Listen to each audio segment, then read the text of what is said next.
Hoy será un video importante, vamos a hablar de la Septuaginta y esto es importante de dar a conocer porque muchas malas traducciones se dan a partir de este libro. Si recordamos en videos anteriores, como es bien sabido, se tradujo la palabra alma, que es muchacha joven, como virgen y todo ese enredo que hasta el sol de hoy se sigue creando esa teología de la virginidad de María es producto de una mala traducción de este libro que fue hecho desde el -3 al año 2 de la era actual, después de Cristo. Y es un intento de dar a conocer para los griegos lo que decía la Biblia hebrea, pero en el proceso se hizo un mal trabajo, ya sea intencional o sin querer. Pero en definitiva, ya sea con intención o no, es un libro del cual los judíos rechazaron para usar. Rechazaron todo aquello que tenga que ver con una traducción griega porque no era fiel a lo que decía realmente el Tanakh y lamentablemente a causa de este libro lo usó incluso Pablo de Tarso, como ya habíamos mostrado en videos anteriores, que hizo la mala traducción de simiente cuando en realidad era la palabra cera. Y todo esto con una traducción tendenciosa de crear una teología cristiana. Pero vamos a ver de qué trata la Septuaginta, para los que no saben qué es este libro. La Biblia griega, también conocida como la Septuaginta o la Biblia de los 70, es generalmente abreviada como los 70, es la traducción más antigua existente en griego koiné de los libros hebreos y arameos de la Biblia hebrea. La Septuaginta también incluye algunos libros que fueron escritos originalmente en griego. Muy bien, ¿por qué nace todo esto? Todo esto nace porque el nombre de Septuaginta se debe a que solía rodearse a 70 el número total de sus 72 presuntos traductores. La famosa carta de Aristeas presenta una antigua versión de acuerdo con la cual, por instrucciones de Ptolomeo II Filadelfo, del 284 al 246 a.C., en su vida, monarca griego de Egipto, 72 sabios judíos fueron enviados por el sumo sacerdote de Jerusalén. Trabajaron por separado en la traducción de los textos sagrados del pueblo judío. Según la misma leyenda, la comparación del trabajo de todos reveló que los sabios habían coincidido en su trabajo de forma milagrosa. Casi todos los académicos actuales no aceptan la carta de Aristeas como genuina y la nombran la carta pseudo-Aristeas. Hay una discusión si esta carta existió o no existió. Bien, vamos a tomar unos ejemplos que se debe a las malas traducciones de este libro, del cual ha creado muchas disputas entre los cristianos y los judíos. Si vemos, por ejemplo, en Isaías 27:1, en aquel día Jehová castigará con su espada dura, grande y fuerte, al Leviatán, serpiente veloz, y al Leviatán, serpiente tortuosa, y matará al dragón que está en el mar. Y uno diría, bueno, existen los dragones, existen las serpientes, pero vamos a la traducción en logos kalogos, en realidad. Y vamos a ver aquí que en realidad hay varias cuestiones. Primero, aquí se usa la palabra serpiente. La palabra serpiente es nahash, ¿ok? Serpiente. Por lo tanto, el leviatán es una serpiente. De todas maneras, aquí cuando vemos a la palabra leviatán, es un animal serpiente que puede ser incluso un monstruo marino o un cocodrilo grande. Al final, vemos en el texto de Isaías, y cuando leímos aquí, en la traducción de Reina Valera del 60, colocan la palabra dragón. Y eso en el original no está. En el original colocan la palabra monstruo. Es decir, tanín. Monstruo marino o terrestre. Serpiente marino o chacal. Y la Reina Valera lo traduce como dragón. Una mala traducción aquí. ¿Ok? ¿Por qué la Reina Valera traduce esto como dragón? Porque aquí se habla de un monstruo marino, muy distinto al dragón que vuela en los aires. Algo totalmente distinto. Por eso es importante traducir aquí bien, es decir, ir a la fuente, ¿no? Lo que dice aquí monstruo, tanín. Bien, ¿por qué está la palabra dragón aquí? Fácil. Porque si nos vamos a Isaías 27, fíjense en la Septuaginta, este libro que ya yo mostré aquí, de la primera traducción al griego, miren cómo sale. Y aquel día traerá Dios la cuchilla, la santa y la grande y la fuerte, sobre el dragón, sierpe fugitivo, sobre el dragón, sierpe sinuoso. Arrebatará al dragón. Es decir, en vez de poner la palabra leviatán, coloca la palabra dragón. Si nos vamos a la Septuaginta, aquí claramente vemos que ponen la palabra draconta. La palabra draconta. Aquí y otra vez aquí la palabra draconta. Fíjense como ya que hay un cambio de la mitología que era de los judíos, que hablaba de serpientes, leviatán, mares, criaturas en el mar, y lo cambian a la palabra draconta, que viene siendo dragón, y es una mitología griega de los dragones, otras mitologías que nada tienen que ver con el pensamiento judío. Y aquí se complican las cosas, porque cuando leemos aquí en el hebreo eso no está, está la palabra monstruo, está la palabra serpiente, está la palabra leviatán, y eso no está en el hebreo. Entonces, claro, tú dirás, aunque no se debe decir, pero tú dirás, bueno, en realidad, un animal más, un animal menos, al final se quiere decir que son animales reptiles, bueno, que no esté en el mar, que esté en el aire o en viceversa, igualito se puede tomar como una alegoría si tú quieres y no repercute en nada de eso. Perfecto, lo podemos dejar pasar.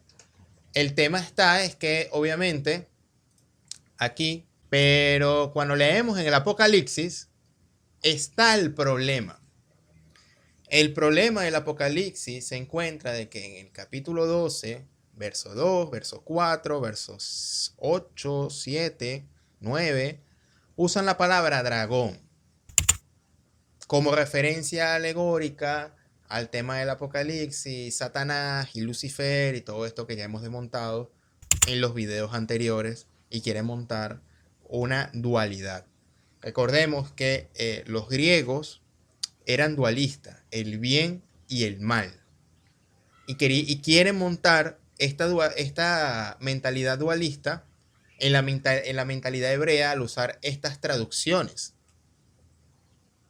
Cuando en realidad, si vamos a la mentalidad judía original, como ya hemos visto con el texto de Isaías, con Leviatán y la serpiente y el monstruo, no está el tema del dragón.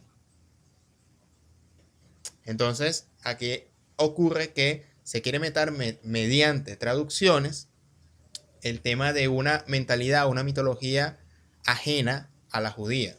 Entonces, claro, cuando empiezan a escribir el Apocalipsis, el dragón y todo ese tipo de cuestiones, ya esto es alejado de la mentalidad judía. Es una mentalidad dualista, donde constantemente el Apocalipsis hay una lucha entre el bien y el mal. Y es por eso que el Apocalipsis fue un libro tardío que incluso los mismos cristianos no aceptaban, porque o judíos tempraneros no aceptaban, porque era una mentalidad distinta, contraria. Fue uno de los últimos libros en aceptarse en el canon. Entonces, el problema es mucho mayor cuando se parte de una traducción errada, en este caso de la palabra draconta, que tiene que ser tanín.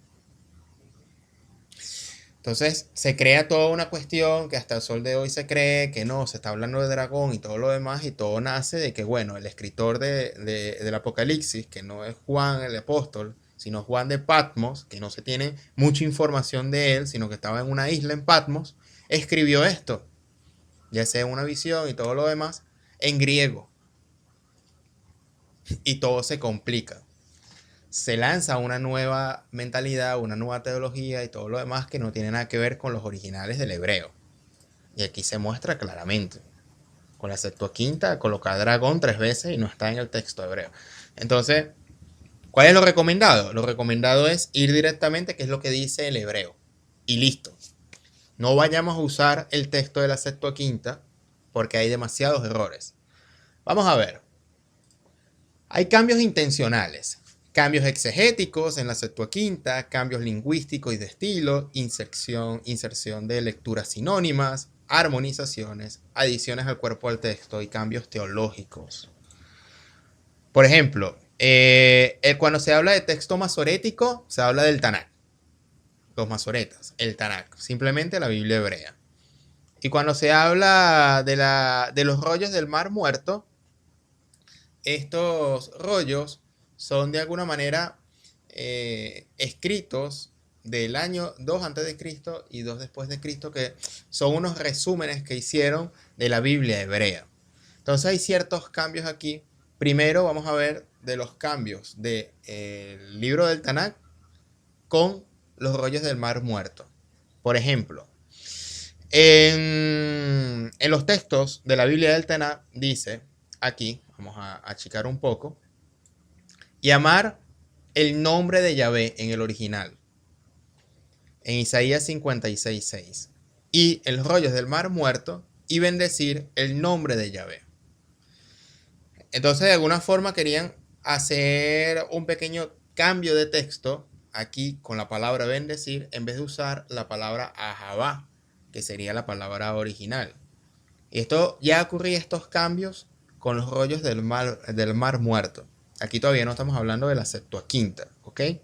Vamos a ver otro cambio aquí, donde en la Biblia hebrea dice, hago la paz y creo la adversidad, y en los rollos del Mar Muerto cambian la palabra, dice, hago el bien y creo la adversidad, porque estos escritores del rollo del Mar Muerto querían armonizar el hecho de que, bueno, lo contrario del mal sería el bien. Entonces, en vez de colocar paz, yo voy a cambiar arbitrariamente y voy a colocar la palabra bien. Aunque en el original, aquí a la izquierda dice shalom.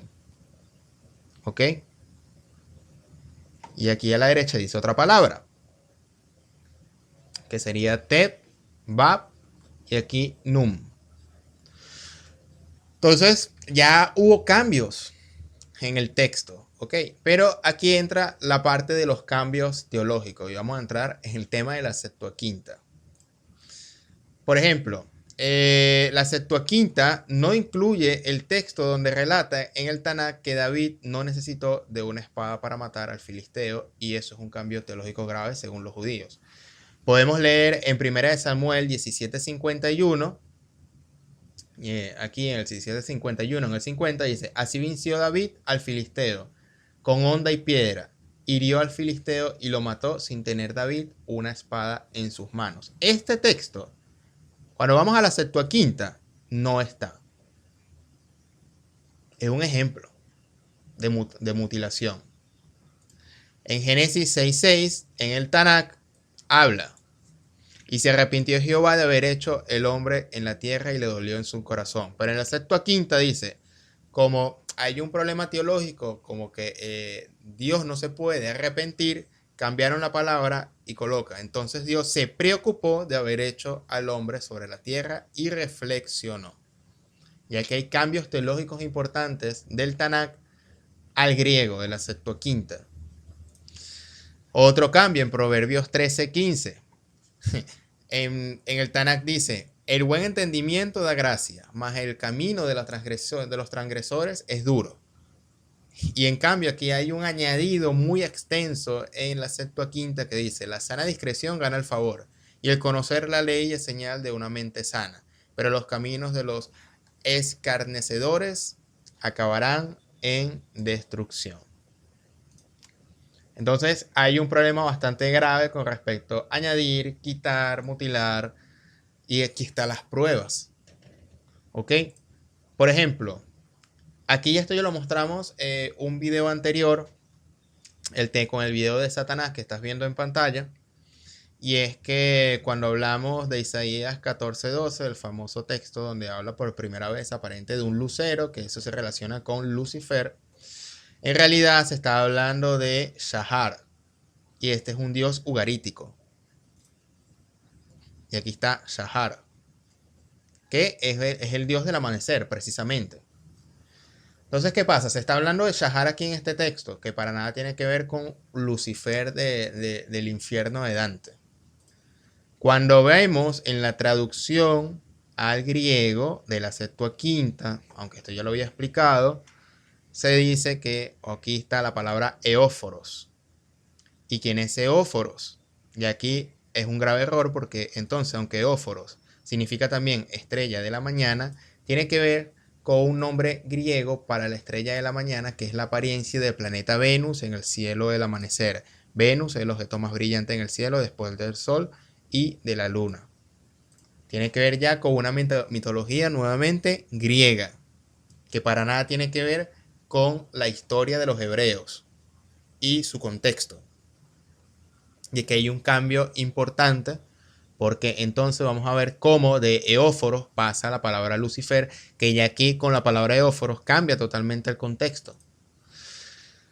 En primer lugar, no dice eso, dice Lucifer, es la palabra latina para fósforo. Lucifer en la Vulgata traduce el griego eóforo, que traduce el hebreo Eilel, el que brilla. En Isaías 14:12 el profeta llama el caído Elel, que se traduce como eóforos.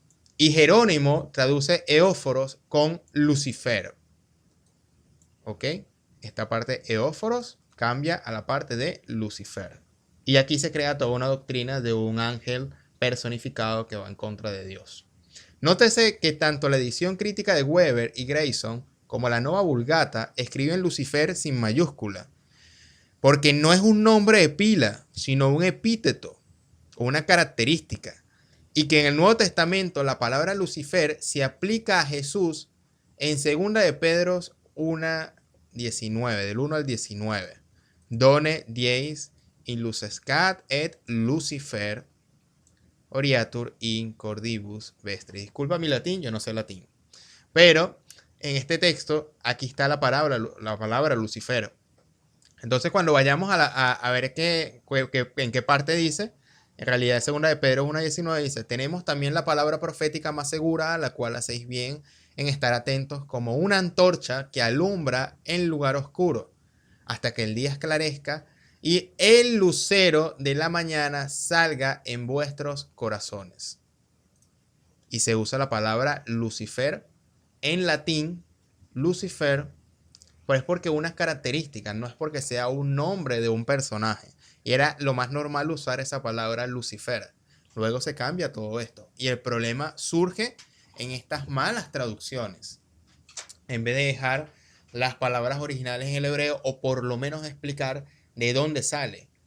Que la palabra, en este caso de óforos, no debió traducirse así, sino poner lucero de la mañana, y que no tiene nada que ver con una deidad o un dios, en este caso de la mentalidad de los griegos, sino que tiene que ver con un contexto hebreo.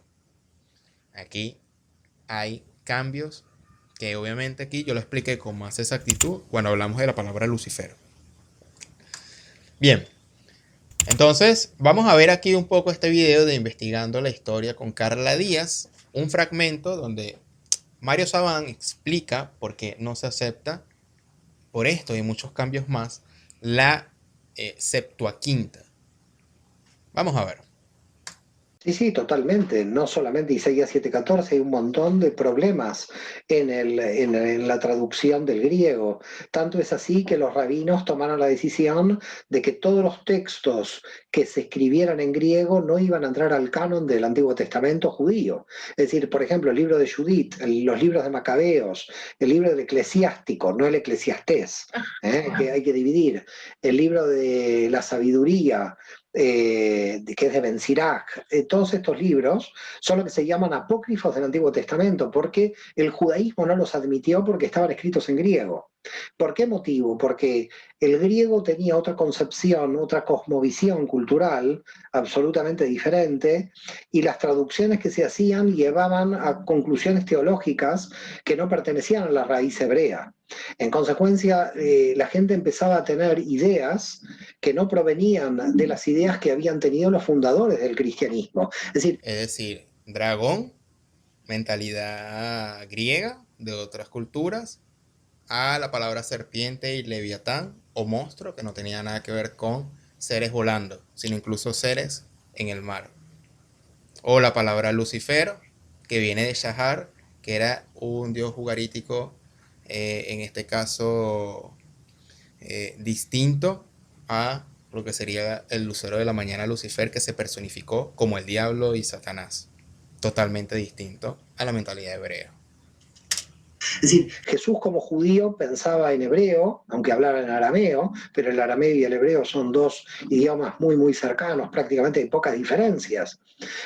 La gran pregunta es cómo pensaba Pablo, porque Pablo indudablemente ya trabajaba dentro de las categorías griegas. Por eso podemos decir que hay un momento que nosotros llamamos el desarrollo del judaísmo helenístico, sobre todo con base en Alejandría, donde había una comunidad judía muy grande, como una comunidad griega muy grande, donde ahí se va formando. Por eso la Septuaginta se crea, se traduce justamente porque ya había judíos de lengua griega que no sabían hebreo, que ya lo habían perdido al hebreo.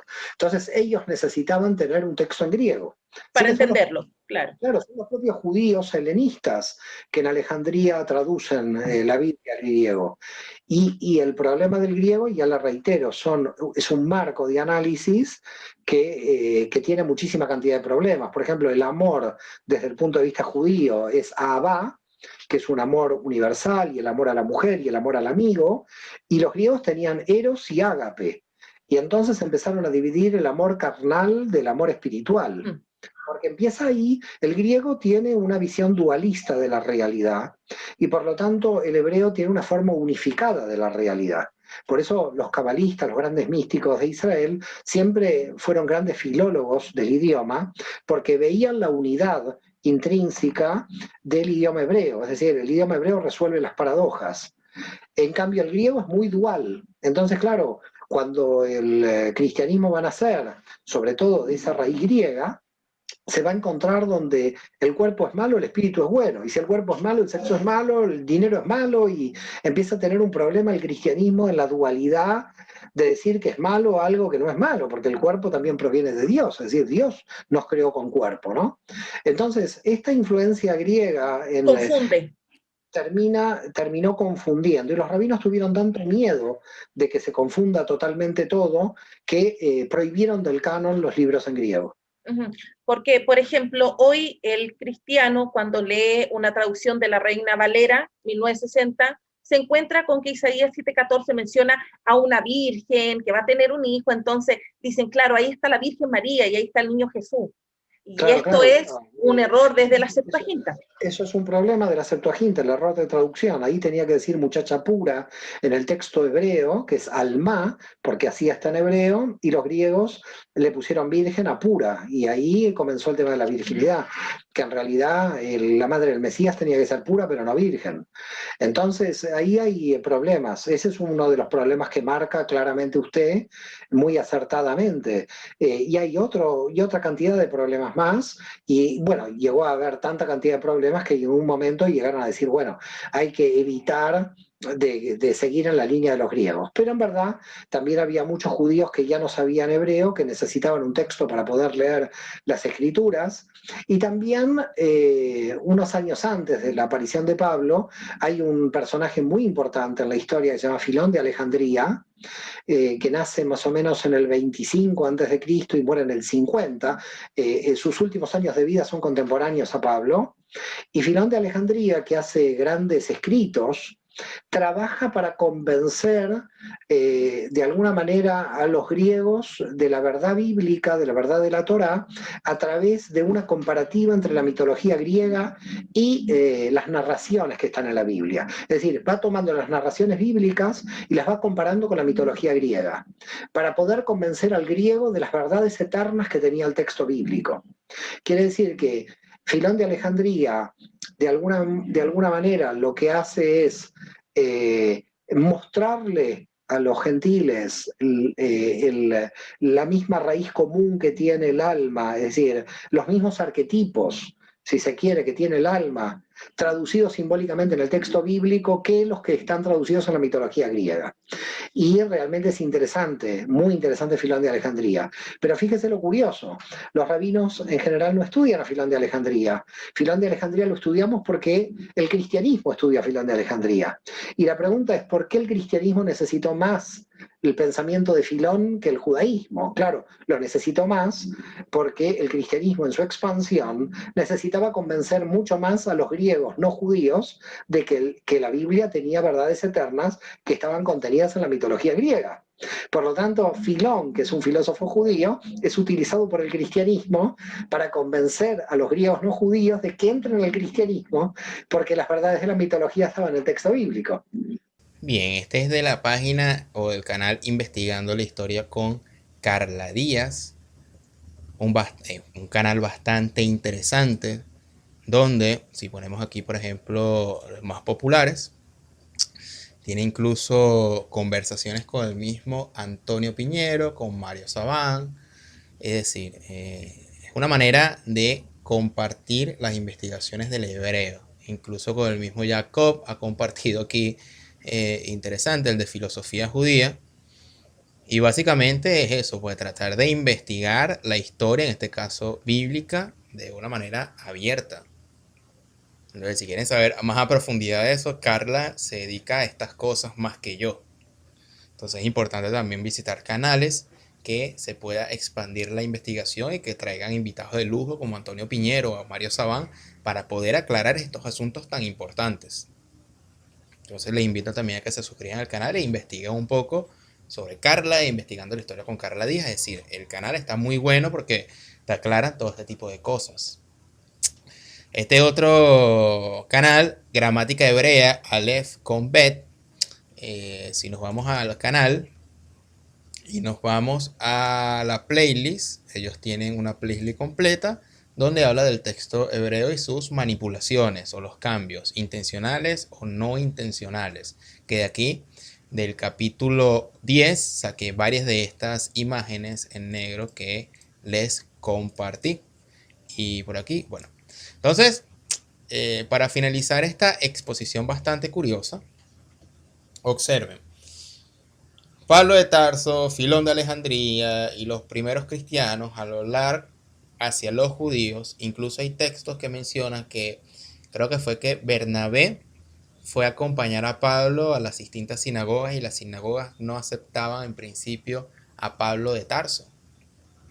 El mensaje de Pablo de Tarso de la construcción del cristianismo mediante la figura central de Jesús pasado al Cristo, fue aceptado más por los mal llamados gentiles, que serían simplemente no judíos, los griegos y demás, porque no tenían estos conceptos de Mesías y tampoco sabían de la Biblia hebrea. Es por eso que tanto es así que pidieron una Septuaginta para saber realmente qué decían los judíos.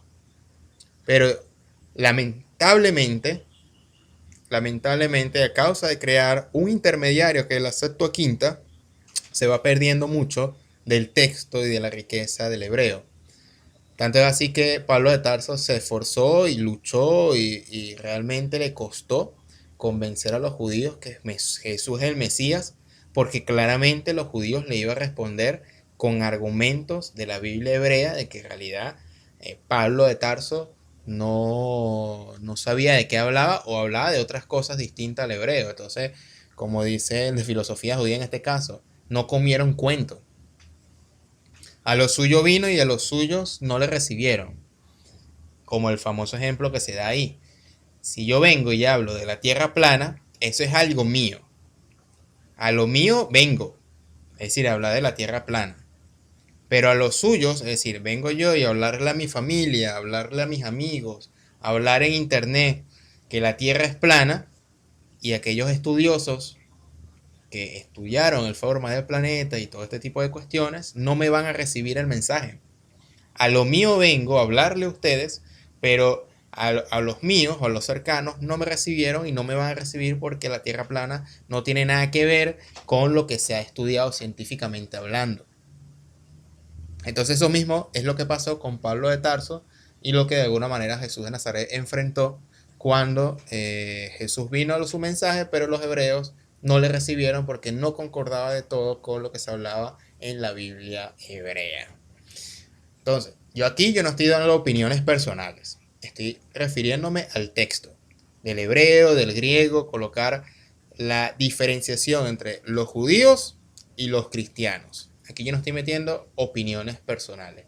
Que tienen razón, no tienen razón, que dicen la verdad, que no dicen la verdad, que si Moisés existió, Moisés no existió, de que si Yahvé es Dios, que si Yahvé no es Dios, que si Jesús estuvo contra Yahvé, que Jesús habló de otro Dios, esos son otros temas.